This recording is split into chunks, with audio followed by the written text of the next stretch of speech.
Bismillahirrahmanirrahim. Assalamualaikum warahmatullahi wabarakatuh.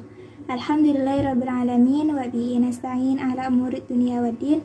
Wassalatu wassalamu ala ashrafil anbiya'i wal mursalin Sayyidina wa maulana Muhammadin wa ala alihi wa sahbihi ajma'in. Yang saya takdimi dan yang saya muliakan pengasuh Pondok Pesantren Zainul Hasan Genggong, Kiai Haji Muhasan Mutawakil Allah SHMM. Yang terhormat Rektor Universitas Islam Zainul Hasan Genggong, Bapak Dr. Abdul Aziz Wahab BAMAG. Yang terhormat dosen pengampu mata kuliah evaluasi hasil belajar matematika, yakni Ibu Wahyu Lestari MPD, serta kedua orang tua saya yang saya cintai dan teman-teman saya seperjuangan yang saya banggakan. Saya Aurora Hidayah. Di sini saya akan mempresentasikan materi yang kedua dari mata kuliah evaluasi hasil belajar matematika, yaitu subjek dan sasaran evaluasi. Nah, di materi yang kedua ini pastinya ada dua pembahasan, yaitu subjek dan sasaran evaluasi. Kita masuk ke pembahasan yang pertama, yaitu subjek evaluasi. Nah, di sini subjek adalah sesuatu atau seseorang yang menjadi pusat perhatian atau pembahasan dalam konteks tertentu. Nah, karena di sini membahas tentang evaluasi, jadi subjek evaluasi adalah seseorang melakukan pekerjaan berupa penilaian. Siapa saja yang termasuk dalam subjek evaluasi tersebut? Karena di sini yang akan dievaluasi tersebut adalah pembelajarannya, maka yang akan evaluasi subjeknya adalah peserta didik. Apa yang akan dievaluasikan yaitu pencapaian prestasinya, lalu kemampuan membacanya dan sebagainya. Oke, di sini subjek evaluasi mempunyai 3 tugas, yaitu pertama, subjek ini harus menilai dan mengukur hasil atau pencapaian dari suatu proses, baik itu pembelajaran atau kinerjanya. Lalu yang kedua, subjek harus dapat bertanya, karena untuk mencari informasi yang terkait dengan proses yang akan dievaluasi guna memperjelas atau memahami lebih baik dengan pembelajarannya. Lalu yang ketiga, di sini subjek evaluasi tersebut harus termasuk orang yang mampu dan ahli. Maksudnya di sini adalah memiliki kemampuan dan keahlian di bidang tertentu. Sebab responnya tersebut akan diinterpretasikan dengan cara atau ketentuan yang sudah ditetapkan. Oke, lanjut masuk ke pembahasan yang kedua, yaitu sasaran evaluasi. Nah, sasaran evaluasi itu akan berpusat atau difokuskan pada pengamatan dikarenakan penilaiannya. Jadi sasaran evaluasi di sini adalah peserta didiknya. Nah, di sasaran evaluasi ini mempunyai tujuannya. Yang pertama, tujuan input, kedua inteligensi spiritual, dan yang terakhir yaitu output.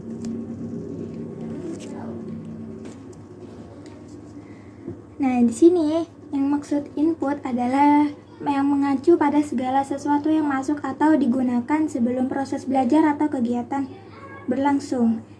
Nah, di dalam konteks input ini biasanya mencakup sumber daya seperti materi, informasi, keterampilan awal atau latar belakang dari siswa yang akan mempengaruhi hasil pembelajaran.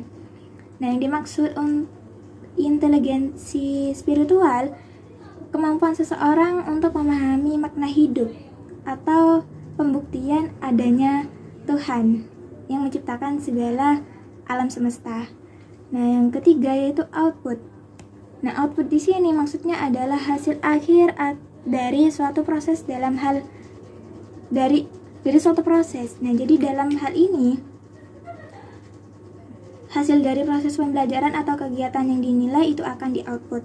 Jadi output ini mencerminkan perubahan atau pencapaian siswa setelah mengikuti proses pembelajaran selama peserta didik melewati pembelajaran tersebut. Oke, dalam tujuan input, di sini ada 4 hal yang harus diperhatikan. Yang pertama, aspek kemampuan, aspek kepribadian, lalu aspek sikap, dan yang terakhir yaitu aspek inteligensi. Nah, di dalam kemampuan itu yang harus diperhatikan yaitu kemampuan pengetahuannya dan keterampilan dasarnya.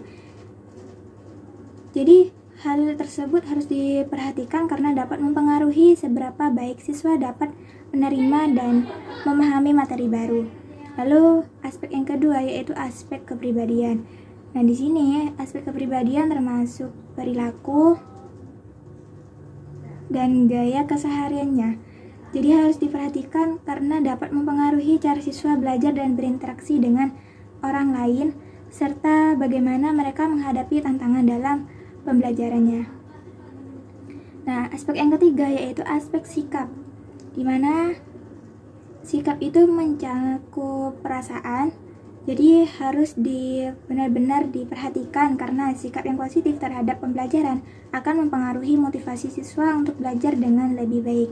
Jadi harus benar-benar diperhatikan untuk lebih sikap yang negatif. Nah, yang terakhir yaitu aspek intelijensi. Di aspek intelijensi ini yaitu kemampuan siswa untuk melihat dalam menyelesaikan permasalahannya. Harus benar-benar diperhatikan bagaimana cara siswa tersebut untuk menghadapi dan menyelesaikan suatu permasalahan. Nah, di dalam aspek intelijensi ini terdapat tes buatan dari Binet dan Simon yang dikenal dengan tes Binet-Simon. Oke, kita lanjut ke pembahasan yang selanjutnya yaitu di sini ada teori intelijensi Gardner. Nah, Gardner ini membagi kecerdasan ada 10 kecerdasan. Yang pertama kecerdasan linguistik, kecerdasan logis matematis, kecerdasan musik, kecerdasan kinestik, kecerdasan visual spasial, kecerdasan interpersonal, kecerdasan intrapersonal, lalu kecerdasan naturalis, ada juga kecerdasan emosional, dan ada juga kecerdasan spiritual. Nah, di sini ada intelijensi spiritual. Jadi yang harus diperhatikan dalam intelijensi spiritual ini, peserta didik harus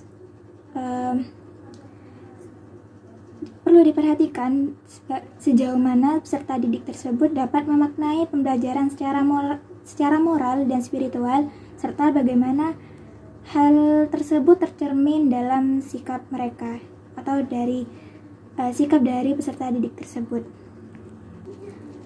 Nah, oke, yang terakhir yang harus diperhatikan tujuan dari sasaran evaluasi ini yaitu output. Nah, jadi yang harus output ini adalah hasil akhir atau pencapaian dari proses pembelajaran yang mencerminkan perubahan atau kemajuan siswa dalam pengetahuan, keterampilan, dan sikap. Jadi dari output tersebut akan mengidentifikasi capaian mereka setelah melewati beberapa kegiatan di sekolah. Nah, oke, yang terakhir yaitu di sini ada kesimpulan. Nah, jadi kesimpulan dari materi yang kedua yaitu subjek dan sasaran evaluasi tersebut adalah, nah di sini subjek evaluasi adalah siapa atau apa yang akan dievaluasi, seperti siswa, guru, atau program pembelajaran. Nah, jadi dalam subjek evaluasi tersebut adalah peserta didiknya. Nah, dan sasaran evaluasi mencakup 3 hal utama, yaitu input atau faktor awal seperti kemampuan, kepribadian, sikap, dan intelijensi siswa. Lalu juga ada intelijensi spiritual, yaitu di mana kemampuan siswa tersebut memaknai pembelajaran secara moral dan spiritual. Yang terakhir yaitu output, hasil belajar akhir siswa setelah proses pembelajaran. Nah, dan di sini evaluasi bertujuan untuk menilai efektivitas pembelajaran dan memberikan umpan balik untuk peserta didik. Nah, jadi itu pembahasan dari subjek dan sasaran evaluasi. Oke, sudah selesai presentasi dari saya. Mohon maaf apabila banyak kesalahan kata dan kurang dalam penjelasannya. Saya Aurora Hidayah, saya pamit undur diri. Terima kasih. Assalamualaikum warahmatullahi wabarakatuh.